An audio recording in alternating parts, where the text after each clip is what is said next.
Bismillahirrahmanirrahim.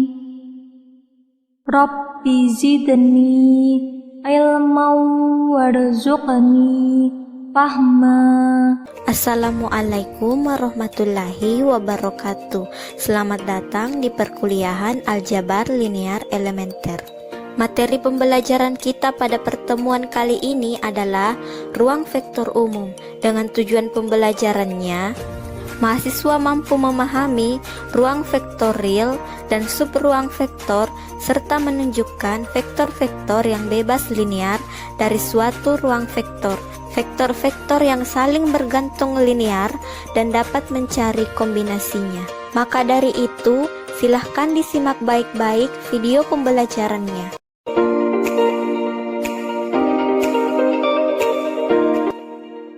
Ruang vektor adalah himpunan tidak kosong yang dilengkapi dengan operasi penjumlahan dan perkalian skalar dengan memenuhi 10 aksioma ruang vektor. Aksioma pertama menyatakan bahwa untuk setiap U dan V elemen vektor V, maka U ditambah V juga elemen dari vektor V. Aksioma tersebut memenuhi sifat tertutup pada operasi bilangan. Sifat tertutup pada operasi penjumlahan dan perkalian pada bilangan rasional dapat kita kaitkan dengan hukum alam yang berlaku, yaitu semua perbuatan yang dilakukan oleh seseorang berupa perbuatan baik maupun buruk, maka akan kembali kepada dirinya sendiri sesuai dengan perbuatan yang dilakukannya. Dalam hal ini, sifat tertutup kita ibaratkan dengan perbuatan kita. Operasi penjumlahan dan perkalian kita ibaratkan sebagai macam-macam perbuatan seperti kebaikan dan kejahatan, serta bilangan rasional kita ibaratkan sebagai manusia. Allah berfirman dalam Quran surah Al-Isra ayat 7. In ahsantum ahsantum li anfusikum wa in asa'tum falaha فإذا جاء وعد الآخرة ليسوءوا وجوهكم وليدخلوا المسجد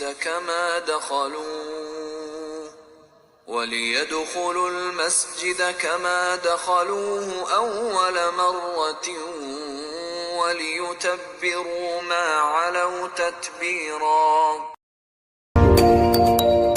Yang artinya, jika kamu berbuat baik, berarti kamu berbuat baik untuk dirimu sendiri. Dan jika kamu berbuat jahat, maka kerugian kejahatan itu untuk dirimu sendiri. Apabila datang hukuman kejahatan yang kedua, kami bangkitkan musuhmu untuk menyuramkan wajahmu. Lalu mereka masuk ke dalam masjid sebagaimana mereka memasukinya pertama kali, dan mereka membinasakan apa saja yang mereka kuasai. Quran Surah Al-Isra ayat 7. Dari ayat tersebut dapat disimpulkan bahwa ketika kita melakukan suatu perbuatan, maka sama saja dengan melakukan perbuatan tersebut kepada diri kita sendiri. Pada dasarnya, semua perbuatan yang kita lakukan akan ada balasannya, sebagaimana firman Allah dalam Quran Surah Al-Qasas ayat 84. Man jaa'a bil hasanati falahu khairun minha wa man jaa'a bis sayyi'ati fala yujza alladhina 'amilus sayyi'ati illa ma kanu ya'malun. Yang artinya, barang siapa datang membawa kebaikan, maka dia akan mendapat pahala yang lebih baik daripada kebaikannya itu. Dan barang siapa datang dengan membawa kejahatan, maka orang-orang yang telah mengerjakan kejahatan itu hanya diberi balasan seimbang dengan apa yang dulu mereka kerjakan. Quran Surah Al-Qasas ayat 84. Dari ayat tersebut, kita dapat mengambil hikmah bahwa sebagai umat muslim, kita tidak boleh meremehkan perbuatan baik sekecil apapun, karena hal tersebut merupakan bagian dari kebajikan, sebagaimana yang tertuang dalam hadis berikut, bahwa Rasulullah Shallallahu Alaihi Wasallam berkata kepada Jabir bin Sulaim, "Janganlah meremehkan kebaikan sedikit pun, walau hanya berbicara kepada saudaramu dengan wajah yang tersenyum kepadanya. Amalan tersebut adalah bagian dari kebajikan." Hadis riwayat Abu Daud dan Tirmizi. Nah, sekarang kita sudah mengetahui salah satu aksioma dari ke-10 aksioma yang digunakan pada ruang vektor, yaitu memiliki sifat tertutup pada operasi bilangan. Perlu kita ketahui bahwa aksioma-aksioma yang digunakan pada ruang vektor hanya berperan sebagai aturan permainan, sehingga kita tidak perlu membuktikan aksioma-aksioma tersebut.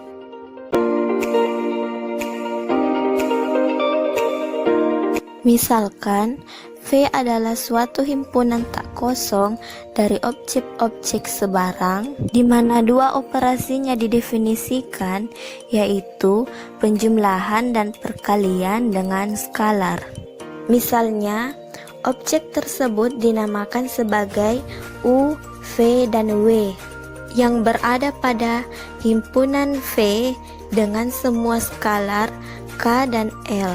Maka, himpunan tidak kosong V dapat dikatakan sebagai ruang vektor jika memenuhi ke-10 aksioma berikut ini. Yang pertama, memenuhi sifat tertutup. Jika U dan V adalah anggota dari himpunan V, maka U tambah V juga elemen dari himpunan V. Yang kedua, memenuhi sifat komutatif pada operasi penjumlahan. Yang ketiga, memenuhi sifat asosiatif pada operasi penjumlahan. Yang keempat, terdapat unsur identitas yaitu vektor 0. Yang kelima, memiliki unsur inverse yang bertanda negatif. Yang keenam, memenuhi sifat komutatif pada operasi perkalian. Yang ketujuh dan kedelapan, memenuhi sifat asosiatif pada operasi penjumlahan dan perkalian. Yang kesembilan, memenuhi sifat asosiatif pada operasi perkalian. Dan terakhir, memiliki unsur identitas pada operasi perkalian berupa angka 1. Nah, apakah kalian sudah bisa mengingat ke-10 aksioma tersebut? Untuk lebih memahaminya, mari kita perhatikan contoh soal berikut ini. Misalkan kita mempunyai himpunan V yang anggota-anggotanya merupakan semua matriks yang berordo 2x2. Kemudian akan ditunjukkan bahwa himpunan V merupakan ruang vektor.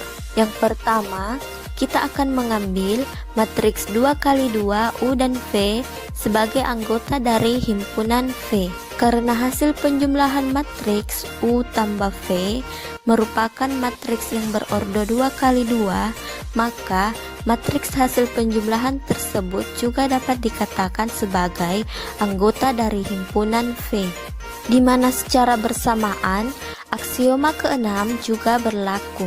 Kemudian, untuk memenuhi aksioma kedua, kita perlu memperhatikan kembali sifat-sifat operasi vektor pada ruang berdimensi n, sebagaimana yang telah dijelaskan pada pertemuan sebelumnya, di mana aksioma kedua memiliki kesesuaian dengan sifat bagian A. Kemudian, aksioma ketiga juga memiliki kesesuaian dengan sifat bagian B. Lalu, aksioma ke-7, 8, dan 9 berturut-turut memiliki kesesuaian dengan sifat bagian H, J, dan L. Sehingga karena aksioma-aksioma tersebut bersesuaian dengan sifat-sifat pada operasi vektor untuk ruang berdimensi n, maka aksioma yang bersesuaian tersebut telah terpenuhi. Selanjutnya, aksioma keempat telah terpenuhi karena hasil penjumlahan vektor 0 dan vektor U, yaitu vektor U itu sendiri. Lalu, aksioma kelima juga telah terpenuhi karena hasil penjumlahan vektor U dengan negatif vektor U akan diperoleh vektor 0, yaitu vektor identitas. Terakhir, aksioma ke-10 juga telah terpenuhi karena skalar 1 dikalikan dengan vektor U, maka hasilnya adalah vektor U itu sendiri. Nah, karena himpunan V telah memenuhi 10 aksioma tersebut, maka himpunan V disebut sebagai ruang vektor. Dengan semua anggota yang berada pada himpunan V disebut sebagai vektor.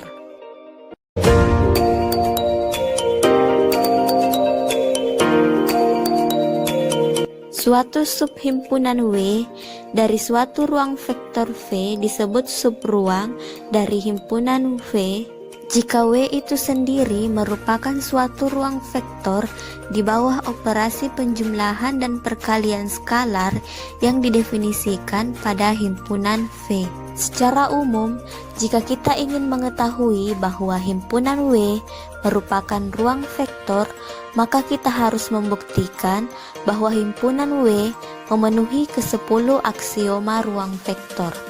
Namun, jika himpunan W merupakan bagian dari himpunan V yang lebih besar dan telah terdefinisi sebagai ruang vektor, maka secara otomatis himpunan W juga dikatakan sebagai ruang vektor karena telah diturunkan dari himpunan V, dan himpunan W akan disebut sebagai subruang vektor.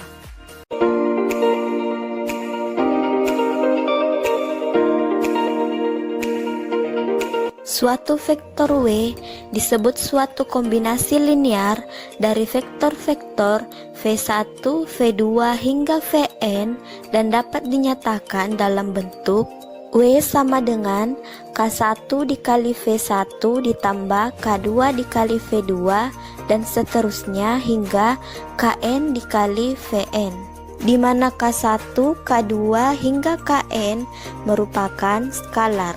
Nah, untuk dapat memeriksa apakah suatu vektor merupakan kombinasi linear, ayo perhatikan contoh soal berikut. Perhatikan vektor U dan vektor V dengan elemen-elemennya yang berada pada ruang berdimensi 3 R3 dan terdapat suatu vektor W. Kemudian kita akan membuktikan bahwa vektor W tersebut merupakan kombinasi linear dari vektor U dan V. Agar W dapat menjadi kombinasi linear dari U dan V, maka harus terdapat skalar K1 dan K2 sedemikian sehingga akan terbentuk suatu persamaan W sama dengan K1U ditambah K2V. Langkah pertama, kita akan mensubstitusikan vektor U, V, dan W ke dalam persamaan W sama dengan K1U ditambah K2V. Lalu, menyetarakan komponen-komponen yang bersesuaian sehingga kita akan memperoleh 3 buah sistem persamaan linear. Dengan menyelesaikan sistem persamaan linear tersebut, kita akan memperoleh nilai dari K1 dan K2. Kemudian, K1 dan K2 kita substitusikan kembali ke persamaan awal, yaitu W sama dengan K1U ditambah K2V, sehingga akan diperoleh W sama dengan minus 3U ditambah 2V. Dalam hal ini, kita dapat menyimpulkan bahwa W merupakan kombinasi linear dari vektor U dan V, sebab nilai dari K1 dan K2 dapat didefinisikan dengan jelas. Nah, mudah kan cara membuktikan suatu kombinasi linear? Alhamdulillah, video pembelajaran pada pertemuan kali ini berakhir sampai di sini. Terima kasih telah menyaksikan video pembelajarannya. Wassalamualaikum warahmatullahi wabarakatuh.